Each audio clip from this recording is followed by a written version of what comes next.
Continuando con la charla del doctor Gómez, ahora venimos a hablar un poco más acerca de qué debemos ver nosotros en escoliosis, ¿no? Y es basado precisamente en el estudio de las imágenes panorámicas de columna. Esta es la presentación, como ya lo hicieron, y bueno, la forma como vamos a desarrollar nuestro contenido va a ser de la siguiente forma. Vamos a hablar algo acerca de introducción, evaluación, medidas radiológicas, algunos errores frecuentes, posturas inadecuadas o especiales para tomar radiografías y el futuro, ¿no? Y finalmente como un mensaje para llevar a casa. Entonces es importante recordar que la escoliosis pues, es una deformidad tridimensional de la columna. Normalmente puede estar presente a diferentes edades y basado en la edad de presentación, pues tiene una clasificación como lo vamos a ver más adelante. Se define escoliosis cuando hay más de 10 grados de desviación en el plano coronal de esta columna. Es importante recordar que puede presentarse una o más curvas, como lo mencionaba el doctor Gómez. Generalmente nosotros siempre les enseñamos a nuestros fellows y residentes que siempre tienen que medir 3 curvas en las escoliosis idiopáticas del adolescente. Hay una curva torácica proximal, que más o menos su APS es por allá en T5, T6, por lo tanto tenemos que ver la parte superior. Luego hay una torácica principal, donde ya evaluamos la parte más o menos entre T6 y L1, y la parte toracolumbar-lumbar, que evaluamos más o menos desde T12 hasta L4. Entonces, esa es la razón por la cual las radiografías, para nosotros es importante que vamos a empezar a tomar medidas radiológicas desde bien arriba hasta bien abajo de la columna, y eso lo vamos a ver más adelante en algunos ejemplos. Estas deformidades en el plano no solamente son coronales, sino también en el plano sagital pueden tener algún tipo de alteración asociados a hiperlordosis, hipercifosis. Por lo tanto, las radiografías laterales, que para nosotros siguen siendo, creo que la principal dificultad de interpretación, son de alto valor y contenido imagenológico. Es importante también saber que estas pueden llegar a tener algunas alteraciones a nivel del tórax y que esto puede afectar con deformidad a nivel de las costillas. Entonces, en general, podemos decir que las curvas, para nosotros las escoliosis por encima de 40 grados son de manejo quirúrgico. Las deformidades pueden hacer algunas alteraciones a nivel del tórax, y lo más importante para nosotros es saber que esto es un equipo multidisciplinario. O sea, acá no solamente es el cirujano de columna, sino es todo lo que implica la valoración del paciente. De hecho, el otro mes, en junio, se celebra el mes de la escoliosis y hacemos eventos tanto para médicos como para pacientes y familias, enseñándoles qué es la escoliosis, cómo se maneja, y invitamos a gente de radiología, nutrición, fisioterapia, terapia respiratoria, porque para nosotros no siempre hemos venido rompiendo un poco el esquema de pensar de que nuestros eventos solamente son para cirujanos de columna, sino que son manejos interdisciplinarios, y eso es muy importante para nosotros porque es lo que habla de la atención de los pacientes. Entonces, recordar que nosotros tratamos de evaluar si las curvas son estructurales o no estructurales. ¿Y cómo hacemos eso? Simplemente haciendo algún tipo de movimiento, que es como lo que se conoce como el test de escoliosis, para ver qué tanto corrige la curva. Y es evaluar la flexibilidad de la curva. Y eso es un parámetro que nosotros hablamos. ¿La curva es estructurada o no es estructurada? Por eso es que es muy importante esta ayuda diagnóstica, porque si no se toma adecuadamente, pues a nosotros nos va a dar datos o resultados diferentes y seguramente nos llevará a cometer errores en el planeamiento quirúrgico. Para nosotros esto es muy importante saber si la curva corrige, es para determinar si los niveles, simplemente, por ejemplo, en este ejemplo, si yo tengo una curva no estructurada, quiere decir que es una curva que corrige, como la lumbar, que puede que cuando yo le haga el test de inclinación corrija. Simplemente digo, esa curva corrige bastante, yo no debería incluirla dentro de mi fusión definitiva.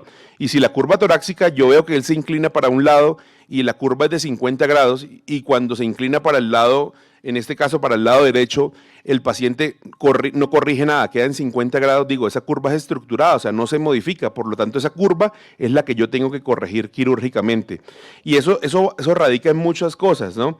Radica en cómo se toma, cuál es la técnica y verdaderamente cuál es la forma como el paciente colabora para elaborar esto. Entonces, para nosotros es muy importante saber si esas curvas estructuradas también se deben a la rigidez de la curva o se debe a la presencia, como en este caso, de una hemivértebra, que es una malformación congénita que hace que la curva definitivamente no corrija. En cuanto a la etiología, Recordemos que las idiopáticas son el 80%, o sea, son niños, generalmente adolescentes, entre los 10 y los 18 años, que han presentado deformidad en su columna. Luego siguen un 10% las congénitas y luego alguna otra que puede ser secundaria, como escoliosis del adulto, o escoliosis sindromáticas o escoliosis secundarias, algún tipo de lesión tumoral que también pueda llegar a producir, como es el caso de este ejemplo. Esta paciente presentaba una fractura vertebral de una lesión metastásica y su escoliosis era secundaria a esa lesión neoplásica. En cuanto a la clasificación, entonces podemos ver lo que acabamos de decir. Las escoliosis pueden ser congénitas. Congénitas es cuando hay presencia de hemivértebras o malformaciones. Las idiopáticas quiere decir que no hay una causa conocida. Generalmente su mecanismo es una causa hormonal y estas pueden ser de tres tipos. Las de inicio temprano, que son las idiopáticas infantiles, que son de 0 a 3 años, las juveniles de 3 a 10 años y las idiopáticas del adolescente de 10 a 18 años. Pero este grupo, que son de menores de 10 años, se le ha clasificado como early onset, quiere decir escoliosis de aparición temprana. Todas son manejadas de la misma forma, o sea, para nosotros es muy importante saber si el niño tiene 10 años o más de 10 años, o sea, menos de 10 años o más de 10 años, porque el enfoque imagenológico y diagnóstico es diferente. Mientras a las idiopáticas del adolescente, tal vez con un test de escoliosis podemos tomar decisiones, tal vez las de inicio temprano requieren el test de escoliosis, requieren resonancias y tomografías para llegar a saber cuál es la causa de su diagnóstico. Entonces, simplemente saber que esto viene en aumento, cada vez creo que el diagnóstico de forma temprana nos ha venido favoreciendo precisamente con las actividades que hacemos como el mes de la escoliosis, de educar familias. Ese evento del año pasado fue muy importante porque lo transmitimos de forma virtual y había más o menos 300 personas conectadas de una compañía a nivel mundial donde le mandaron el link a sus trabajadores para que todos empezaran a conocer un poco de las deformidades de la columna y todos al final pues tienen hijos en su casa, sobrinos y familiares, donde es muy importante saber qué es y cómo se diagnostica, ¿no? Y mediante simplemente una inspección de ver si tiene los hombros levantados, si tiene el tronco con asimetría y hacerle el test de escoliosis, pues es muy importante. ¿Esto por qué? Porque ha venido, o sea, en el 2009 se decía que se hacían 9.000 cirugías en Estados Unidos por año y se está proyectado que para el 2020 se realizaran aproximadamente 20.000 y si miramos la línea de tiempo, esa es tal vez una de las líneas como especialidad médica que más ha tenido auge y que ha venido mejorando sus técnicas quirúrgicas y que cada vez se van a intervenir más pacientes precisamente porque también al otro lado en los pacientes adultos pues tienen una larga vida y una expectativa de vida mucho mayor que comparada hace años atrás. Entonces, enseñamos esto, cómo evaluar a los pacientes. Este es el test de Adam que todos deben aprender y simplemente es decirle que se incline y ver cómo aparece una jiba y seguramente es un diagnóstico o una sujeción de que puede llegar a presentar algún tipo de deformidad. Ya basados en las imágenes diagnósticas, pues nosotros solicitamos unas radiografías inicialmente panorámicas. Cuando tenemos sospecha del diagnóstico, pedimos simplemente una AP y lateral. El test de escoliosis lo utilizamos para saber si la curva es flexible o no flexible, pero porque vamos a tomar una decisión seguramente quirúrgica, ¿sí? No tiene sentido, yo a veces veo curvas, no sé, de 10 grados que les toman el test de escoliosis y uno dice, bueno, pues 2 proyecciones más adicionales, pero 2 proyecciones más adicionales en un niño de 8 años que va a requerir controles imagenológicos cada 4 meses y dos rayos diferentes, pues ya empieza eso también a preocuparlo uno y nosotros somos muy importante que pensamos en que ya hay artículos relacionados con la radiación y el desarrollo de enfermedades mielodisplásicas en estos niños con escoliosis, sobre todo cuando han tenido diagnósticos muy tempranos. Niño de 1 año que cuando llegó a los 16 años le tomaron en su vida 50 tomografías, 30 resonancias y radiografía cada 2 meses, incluyendo radiografías adicionales que no aportaban nada. Entonces, cuando nosotros tenemos solamente la sospecha, decimos, con una AP y lateral bien tomada, sabemos si el niño tiene o no tiene escoliosis. Sabemos si el niño es para observar, si el niño es para ponerle un corsé, pero si la curva está por encima de 40 grados, que pensamos que hay que operarla, ahí es cuando solicitamos las proyecciones adicionales. Y esa es la importancia de esas proyecciones. Entonces nosotros siempre evaluamos el plano sagital y coronal. Tal vez esto sería lo ideal, lo que queremos ver toda la columna, como lo mencionaba el doctor Gómez, no tener por retazos ni radiografías con errores, porque al final son los que nos llevan a una decisión equivocada. Y esos son algunos parámetros que se incluyen para la toma de estas radiografías. Entonces dice que el chasis debe ser de 30 por 90 y que la distancia de la persona al tubo debe ser de 1.8 a 2 metros. Esto está basado en un libro que es de la Scoliosis Research Society, que es como el Grupo Mundial de Escoliosis, donde hacen las recomendaciones de cómo tomar nuestras radiografías para escoliosis. Si ustedes miran, debe ser muy importante la visualización de C7 y de las cabezas femorales. Entonces acá ponemos un ejemplo claro de una radiografía donde uno dice, veo C7, perfecto, o sea, la estoy viendo, y veo las cabezas femorales, o sea que esta es una radiografía que posiblemente me va a ayudar a tomar buenas decisiones. Adicionalmente, mire que alcanzo a ver hasta los hombros, ¿no? Y eso va a ser muy importante para lo que les voy a mencionar a futuro. Es importante también tener en cuenta que muchos niños de estos con escoliosis tienen acortamientos de los miembros inferiores, y si uno tiene niños que tengan dismetría de más de 2 centímetros, uno debería tener, como lo hacemos en diferentes centros, algunos bloquecitos de madera o cositos para ponerles realces y compensarle para que su escoliosis, su pelvis sea corregida y realmente su radiografía sea una radiografía real de que tiene escoliosis. Cuando tomamos radiografías con niños con acortamiento, pues la curva se ve de 40 grados, pero porque tiene un acortamiento de 6 centímetros de su pierna. Entonces no solamente es la magnitud de la curva, sino la evaluación integral del paciente. Esto es muy importante y es saber cómo tomar la radiografía, y esta es la recomendación de la SRS. El doctor Gómez también habrá visto que a través de los años decían, tómele la radiografía con los brazos de acá al frente, luego habían unos sistemas que ponían como unas varillas y se agarraba el paciente de las varillas para tomarle las radiografías. La recomendación final es que el paciente tenga los brazos así, sobre las fosas supraclaviculares para poder tomar la radiografía lateral. Y usted dice, bueno, ¿y en qué cambia que tenga los brazos encima de las clavículas, o los tenga de frente, o los tenga al lado, o los tenga acá? Se hicieron estudios para ver, y eso cambiaba la forma tanto en la cifosis como en la lordosis, o sea que realmente reflejaba datos que no eran los datos reales. Entonces la recomendación final es que cada vez que vayan a tomar una radiografía, le soliciten a sus pacientes que los brazos tienen que ir encima de las clavículas. Y acá viene el otro punto, el punto tal vez que yo creo que es más importante para el test de escoliosis, es saber hasta cuándo se debe inclinar. Paran el niño de frente, le dicen, vamos a hacer la desviación lateral a la derecha, pero muchas veces uno ve en la radiografía, que en la radiografía uno ve que mueve la cabecita nada más.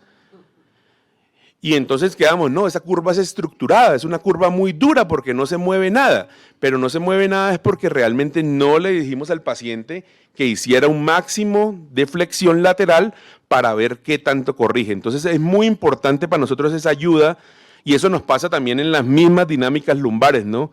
Cuando tenemos pacientes para saber si la columna se mueve o no, lo vemos es que mueve la cabeza, pero pues no, generalmente no hay ningún tipo de movilidad. Y puede ser porque el paciente está dolorido y no colabora para tomarse esa radiografía. Entonces uno debería más bien, como dice el doctor Gómez, no es viable tomar esa imagen y no tomar decisiones nosotros equivocadas porque decimos, no, la columna no se mueve o no es inestable.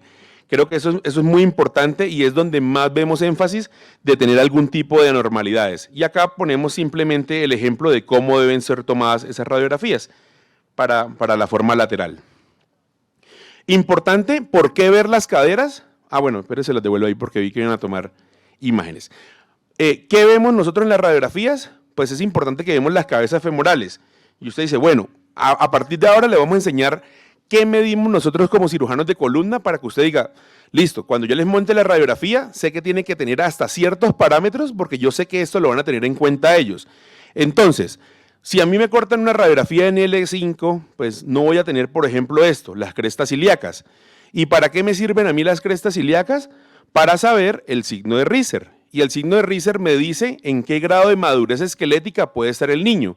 Entonces, por ejemplo, en mi caso, yo simplemente con una panorámica sé si la niña está en un RISER 0, 1, 2, 3, cuántos años lleva de menarquia, según lo que me digan en el interrogatorio, y sé qué ponerle, si le pongo un corsé o la observo. Entonces, pensando en la radiación. Algunos cirujanos toman adicionalmente el carpograma, que para saber en qué edad está. Nosotros generalmente sabemos que con el signo de Riser puede ser un buen signo para ayudarnos a manejar este tipo de pacientes. Entonces, es importante que las crestas se vean bien, ¿no? Importante, estas son las medidas que hacemos nosotros. Nosotros pasamos la línea, cogemos la espinosa de C1 y pasamos una línea hacia arriba. Y esa la conocemos como línea vertical del sacro o línea sacra media. Y esa nos sirve para varios puntos. Para saber esto, por ejemplo, el ápex lumbar, si la línea pasa entre los pedículos es un modificador A, si toca los pedículos es un B y si pasa lateral a los pedículos es un C. Simplemente para saber, por ejemplo, ayer teníamos un caso donde queríamos hacer una fusión selectiva, pero la curva lumbar era tipo C. O sea, si la curva lumbar está descompensada, seguramente yo no puedo hacer una fijación hasta acá, porque la curva abajo me va a quedar descompensada. Entonces me ayuda a tomar la decisión de si la debo incluir o no incluir. Entonces es muy importante para nosotros la línea vertical del sacro. Segundo, pasamos al contrario, cogemos la espinosa de C7 y la pasamos hacia abajo. Y posteriormente lo que hacemos es el análisis entre esas dos líneas, entre la línea de la plomada y la línea vertical del sacro. ¿Y eso para qué? Para nosotros poder hablar en el mismo idioma. Y nosotros hablamos el mismo idioma cuando yo le digo, por ejemplo, a los fellows, mire, tengo un paciente con una escoliosis y el paciente tiene una descompensación positiva o derecha de 6 centímetros. Ya le entiende de qué estamos hablando. Quiere decir que la línea del cervical de la plomada de C7 está a 6 centímetros en correlación a la línea vertical del sacro. O si está negativo, es hacia la izquierda. Entonces, nosotros hablamos de positivo 6 centímetros si está a la derecha o negativo si está a la izquierda. Por eso es importante que se vea por lo menos hasta las cabezas femorales, para nosotros poder hacer la interpretación de esto. ¿Qué otro punto hacemos también importante? Medir los hombros y la pelvis. Nosotros siempre medimos esto, medimos las crestas ilíacas y pasamos una línea para saber, sobre todo en niños con neuromuscular, si tiene o no tiene oblicuidad de la pelvis. Entonces, si la radiografía, por ejemplo, nos ha pasado que las cortan acá, se ve la columna, pero acá donde está esta línea, puedo poner que ahí la cortaron. Sí, se ve la columna, pero yo no veo ni la pelvis, ni la cabeza femoral, ni veo por lo menos las acromioclaviculares. Para nosotros las acromioclaviculares son súper importantes. ¿Por qué? Porque nosotros pasamos una línea desde la acromioclavicular, que es la parte más superior de las clavículas, hasta la otra clavícula. Y con eso definimos, tiene el hombro levantado 2 centímetros del lado derecho. O sea, entonces nos ha pasado, estábamos planeando una cirugía en estos días y no sabíamos qué hombro estaba más levantado, porque efectivamente las radiografías se cortaban acá, como en la mitad de la clavícula. Entonces ya están empezando ustedes a decir, bueno, es importante que se vea la cabeza, si el chasis no me da, por lo menos que se vea C7, pero cuando la voy a cortar, no la voy a cortar mejor dicho, no tan angosta, sino un poco más ancha para que se pueda ver por lo menos las acromioclaviculares, que logre ver la pelvis y que logre ver las cabezas femorales. Y esto es un artículo para saber precisamente la oblicuidad pélvica en los niños. Nosotros evaluamos si la oblicuidad pélvica proviene de las piernas o de la pelvis o si es de arriba. Y para eso existen diferentes medidas radiológicas. Entonces mire cómo ya la radiografía no solamente se quedó en la cabeza femoral, sino que también vemos hasta el isquion.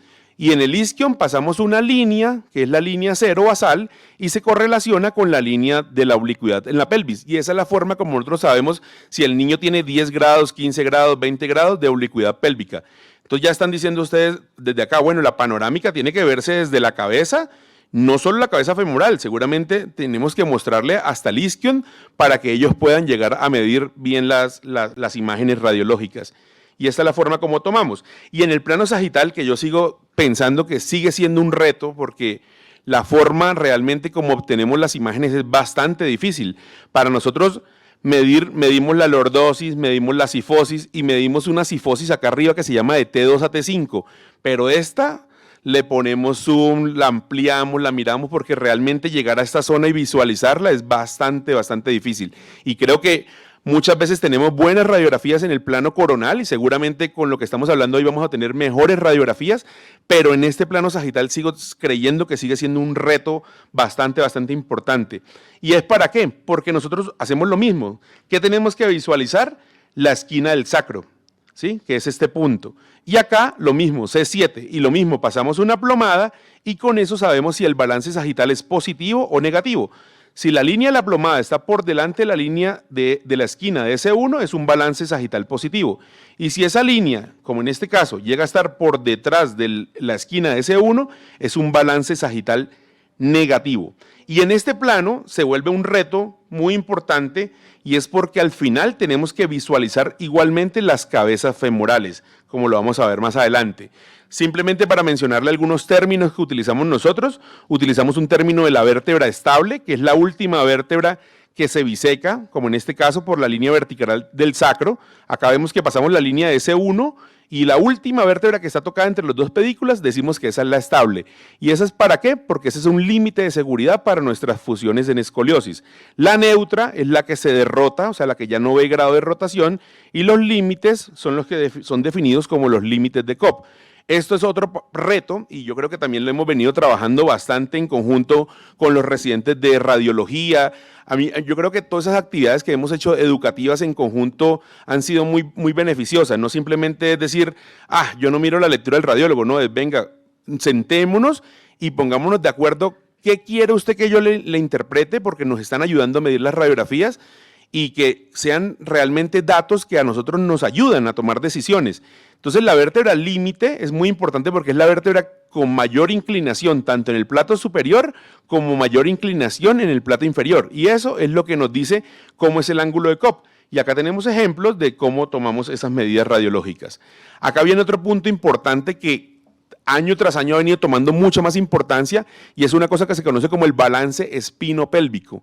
Y el balance espinopélvico es la relación que tenemos de la columna con las cabezas femorales. Entonces estamos volviendo a decir, necesitamos en las radiografías panorámicas en el plano sagital que se vean las cabezas femorales. Y las cabezas femorales, ojalá se vean las dos cabezas así, centradas en un solo círculo. A veces uno ve la radiografía y ve un círculo acá y el otro superpuesto. Nosotros tenemos un consenso de cómo tomar unas medidas para llegar a determinar cuál puede ser el punto medio. Pero lo ideal sería que nosotros nos llegaran las radiografías con las dos cabezas femorales centradas, así, un solo circulito para nosotros poner ese punto medio y ahí tomar la relación de L5 y S1 y poder medir los siguientes parámetros que se llaman incidencia pélvica, til pélvico, sacral slope, que esos parámetros de qué sirven están relacionados con el tipo de cirugía que le vamos a ofrecer a nuestros pacientes. Hace años simplemente era pongan tornillos y pongan barras, hoy en día sabemos que eso no es así. Sabemos que necesitamos recuperar la lordosis, la cifosis, el balance espinopélvico y que eso está relacionado con los buenos resultados en los pacientes. Entonces seguramente ustedes ven cómo cirujanos de pronto operando escoliosis del adulto meten cajas por adelante que se llaman ALIF, que son técnicas anteriores o laterales.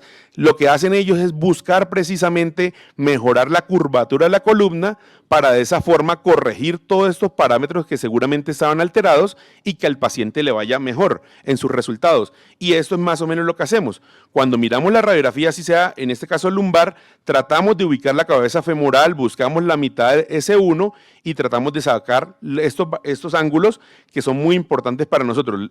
La incidencia pélvica, la inclinación pélvica y el sacral slope, que nos ayudan a definir qué hacer, si el paciente requiere cirugías por delante o no, o si son por detrás, yo debería hacer alguna osteotomía grande que me ayudara a mejorarle la lordosis al paciente. Entonces, acá es muy importante todos estos números que yo les muestro y estas medidas, y creo que el objetivo de nosotros desde el punto de vista quirúrgico era decirles, mire, cuando ustedes toman una radiografía y nos la envían, esto es lo que nosotros medimos.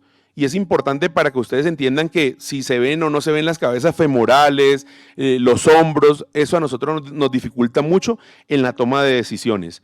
Acá está muy importante y el sacral slope y el balance espinopélvico, como lo ven, está dividido por grupos de edades. O sea, cada grupo de edad tiene su incidencia, su til pélvico para cada edad. O sea, ya todo esto está estudiado. Nosotros a todos los pacientes que vamos a operar le medimos esto, lo comparamos cómo está con la edad y nos lo llevamos al objetivo, al final. Y esto es más o menos lo que hacemos. O sea, todos los pacientes que entran acá, que están los fellows acompañándome, no pueden entrar a cirugía si no tienen esta tabla. Y esta tabla es la que a mí me dice cuánto le debo dar de lordosis, cuánto le debo dar de cifosis y cuánto debo corregir todas las medidas para que el paciente quede balanceado. De nada me sirve tener un niño o un paciente con tornillos, varillas, pero que el paciente sale de cirugía y está caminando así para adelante. ¿Por qué? Porque el cono de ergonomía y de consumo energético de ese paciente va a ser malo. Y ese paciente en un año va a estar diciendo, doctor, vuelva a operarme, porque yo camino una cuadra y me canso, o sea, yo no puedo estar echado para adelante. Entonces es muy importante para nosotros eso, porque al final es lo que evalúa los resultados de esto. Acá hay un punto muy importante y es saber qué son para nosotros obligación para el planeamiento preoperatorio. Nosotros planeamos la cirugía, es importante que ustedes siempre nos toman la radiografía así, marcan acá muy bien la derecha, ¿sí? Evaluamos la silueta cardíaca, pero nosotros interpretamos automáticamente las radiografías volteándolas. O sea, nosotros vemos la radiografía siempre como si estuviéramos viendo el paciente de espalda. Entonces, siempre para nosotros es importante que la marquita quede bien, pues porque si no confunde a los fellows de los residentes de qué es lo que tienen que ver, ¿sí? Pero bueno, las siluetas o la anatomía le ayuda a uno a identificar. Mire cómo acá se ven las acromioclaviculares, mire cómo se ve la cabeza, mire cómo se ve la pelvis, mire cómo se ven las cabezas femorales, mire cómo se ven los isquion. O sea, es una radiografía que uno dice, de aquí puedo sacar muchas medidas que realmente me puedan aportar. Entonces, lo que nosotros hacemos es voltear la imagen y ponerla al revés, porque es como si estuviéramos viendo el paciente de espalda. Posteriormente, pues, esto es muy importante saber que estas radiografías las catalogamos como aceptables, o sea, nosotros de estas radiografías podemos tomar medidas. En estas, precisamente lo que hablábamos, no se ve muy bien la parte de abajo inferior, entonces podría tomarnos algún tipo de dificultad, pero acá podemos decir que vemos C7, que vemos cabezas femorales, que vemos el borde lateral de los hombros, ¿sí?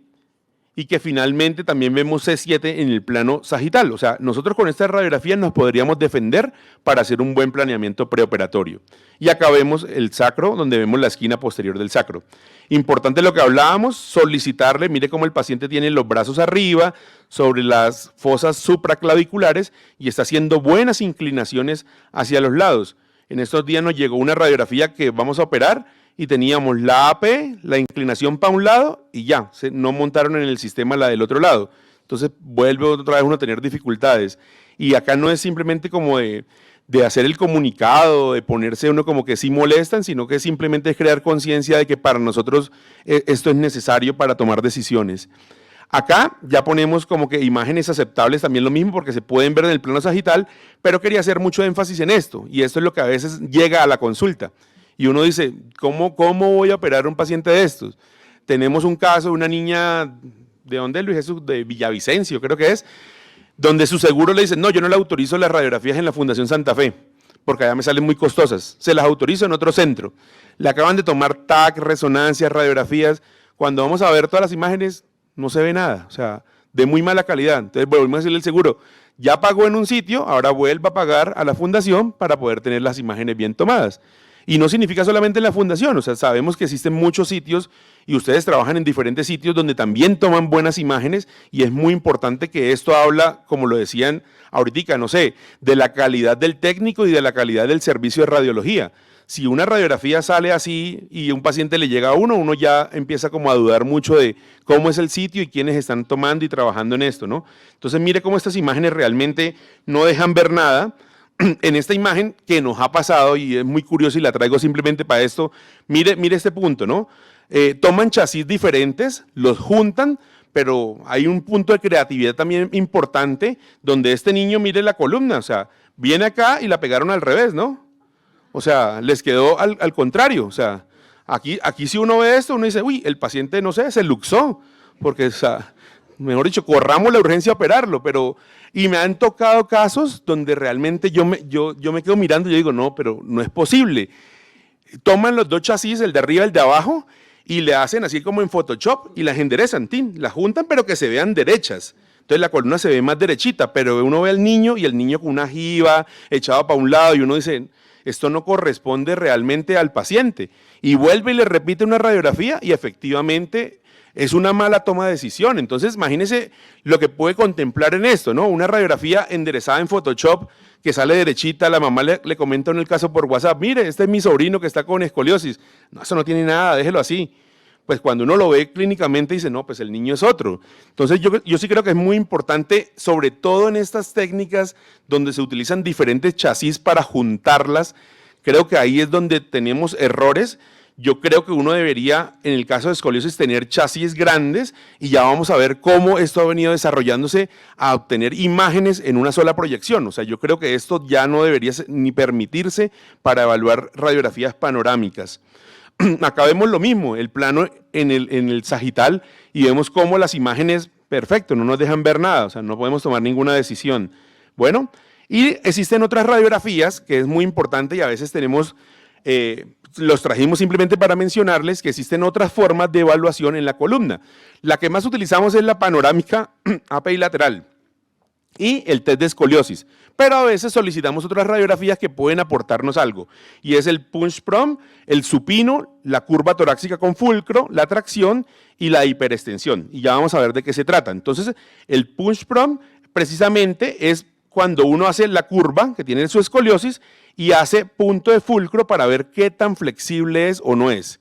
¿Sí? Entonces, alguien le hace maniobras empujándole el tronco para ver si verdaderamente el niño corrige o no corrige. Pero nosotros esta radiografía que está descrita en la literatura casi no la usamos. Usamos es el test de escoliosis bien tomado para saber si esto es flexible o no es flexible. Estos son ejemplos simplemente para mencionarles por si a alguien algún día le piden, sepan que es haciéndole maniobras de compresión en la columna. El otro punto importante es esto, que también lo utilizamos muchas veces. Y antes del test de escoliosis se hacían estas radiografías, que era poniéndole un rollo o un punto de fulcro para ver lo mismo. Mire que el objetivo es el mismo, evaluar qué tanto corrige la curva. Para nosotros, en límites, una curva, si corrige a menos de 25 grados, es flexible. Si la curva no corrige a 25 grados, es estructurada. Entonces, si yo tengo una curva de 80 grados, me bajo a 40, es una curva que es estructurada. Tiene que bajar a menos de 25 grados para yo decir, esa curva es flexible, por lo tanto no la voy a meter dentro de mi instrumentación de cirugía. Otro punto importante que a veces también les llega solicitudes a ustedes es esta, ¿no? La radiografía con tracción. Entonces, a alguien abajo, arriba, con generalmente una maquita, la van traccionando para ver. Eso se utiliza mucho, estas de tracción, sobre todo en niños con parálisis cerebral. Creo que es donde más las utilizamos. En los niños que se pueden hacer bipedestación, en la niña la idiopática, que es la gran mayoría, como veíamos, el 80% de los niños, pues colaboran para hacer el test de escoliosis. Pero en los niños con parálisis cerebral muchas veces solicitamos hacer esta contracción precisamente para ver esto, ¿no? Qué tan flexible es la curva y qué tanto nos puede corregir. Y acá otro de los puntos más importantes que es en enfermedad de Scheuermann. Recordemos que la enfermedad de Scheuermann es como el primo hermano de la escoliosis, pero viéndolo en el plano sagital, ¿no? Es una deformidad en el plano sagital, ¿no? Entonces muchas veces solicitamos un rollo y que se haga una radiografía sagital en hiperextensión para ver lo mismo, qué tanto corrige. Entonces lo que uno hace es poner en el ápice de la curva y ver qué tanto corrige la curva. ¿Para qué me sirve saber? Esta curva tiene 92 grados y corrige, no sé, a 60 grados. A mí me sirve para planear de que solamente poniendo tornillos y barras ya me va a corregir a 60. O sea, qué tantas osteotomías debería yo hacerle para ver qué tanto debo corregirle. Y es lo mismo, evaluar como la estructurabilidad de la curva. Es muy importante tener como estos rollitos porque precisamente nos ayudan a tomar este tipo de radiografías. Y yo creo que finalmente queremos mostrarle hacia dónde vamos y ya que está el doctor Gómez con la billetera acá, de una vez decirle, vamos a solicitarle esto a la fundación. Pero ese es el sueño tal vez que tenemos, ¿no? Este doctor Gómez es un sistema que ya en algunos años atrás lo habíamos mencionado con el doctor Useche también en su momento. Y es una tecnología, es un equipo desarrollado en Francia y que lastimosamente muy pocos centros a nivel del mundo lo tienen. Cuando hablábamos con ellos nos decían, miren, es tan costoso que hay países que se han reunido a comprarlo entre varios hospitales. Es decir, o sea, entre 5 o 6 hospitales acá en Bogotá y lo montamos en una sede ambulatoria y que le supla las necesidades a esos 5 o 6 hospitales, porque el costo es bastante elevado, pero es muy importante, ¿por qué? Porque reduce la radiación a la radiación, la microdosis en los pacientes pediátricos se puede calcular da mejoría en la planificación quirúrgica porque tiene reconstrucción 3D, mejores imágenes, es centrada en los pacientes y es versátil. Y es que el paciente entra a este escanógrafo, acá se para el paciente y simplemente vamos a ver cómo le hace todo el posicionamiento. Mire, tiene hasta esto para ajustar según la altura del paciente, usted lo sube o lo baja y más o menos las imágenes, acá vemos que salen, son así, de la cabeza a los pies, completas. Y ahora vemos entonces cómo la literatura para nosotros como cirujanos de columna nos dicen, ustedes miden la escoliosis, miden la incidencia pélvica, la lordosis para dejar bien sus pacientes. Pero nosotros en Estados Unidos que tenemos este aparato vemos cómo es la flexión de la cadera, de las rodillas y el balance con los pies. Porque basado en eso planteamos cirugías para que los pacientes les vaya mejor. Pues nosotros nos quedamos como, hasta el momento pues allá tampoco podemos llegar. ¿Sí? Pero ya hoy vemos cómo hay medidas imagenológicas y radiológicas que tienen en cuenta la deformidad de la columna, las caderas, las rodillas y el balance con los pies. Entonces vemos cómo a través del tiempo, a medida que tenemos mejores imágenes, mejores ayudas diagnósticas, pues seguramente vamos a tener mejores ayudas para lograr desenlaces en nuestros pacientes. Y mire cómo al final teníamos este problema, decíamos, no, es que los niños con parálisis cerebral, pues no se pueden meter en la camilla en esto. Pues ellos dijeron, ese es el problema, pues les diseñamos una silla radiolúcida donde podamos montar a los niños con parálisis cerebral y escanearlos de forma completa. Y estas son más o menos las imágenes que salen en el EOS, que es este equipo para mejorar las imágenes, y automáticamente el EOS le transmite la reconstrucción tridimensional de la columna. O sea, podríamos ver como estas imágenes que nos botan los tomógrafos, también en este sistema y en este equipo que se llama el EOS. Entonces, finalmente, pues, para nosotros es muy importante, gracias, vuelvo a decirle, el espacio que nos dan para mostrarles qué es lo que nosotros hacemos, porque es importante nuestras medidas imagenológicas, y si medimos bien, pues podemos hacer una buena clasificación y un buen tratamiento en los pacientes. Saber si la curva es estructurada o no es estructurada para nosotros es vital. No, recuerden, no solo que mueva la cabeza, sino que trate de hacer el mayor esfuerzo para su inclinación lateral. Muchas gracias y invitarlos pues, a los que estén dispuestos a ir a Cartagena. Nosotros todos los años en febrero hacemos el curso internacional de columna. Basado en esto, yo actualmente soy el presidente, ya entrego la otra semana, y basado en esto nuestro curso fue cambiando de esquema. Era un curso diseñado para cirujanos de columna, metimos ahora módulos de fisioterapia, o sea, van fisioterapeutas a entrenarse en todo lo relacionado en columna, metimos módulos de instrumentadoras quirúrgicas y ¿por qué no a futuro tener un módulo para radiólogos, para técnicos en radiología que pueda estar mucho más relacionado en esto y que pueda tener el impacto que queremos? O sea, esto no es del cirujano, que yo soy el que opero, no, esto es de un manejo en equipo. Y es muy importante la función de ustedes y la labor de ustedes. Ustedes de pronto dicen, yo tomo una radiografía. Eso es vital para nosotros. Sin una buena radiografía no le podemos brindar un buen tratamiento a un niño. Simplemente también recordar siempre al doctor David Meneses, que era un cirujano que falleció hace aproximadamente 3 años y bueno, siempre está en la memoria de todos nosotros. Muchas gracias.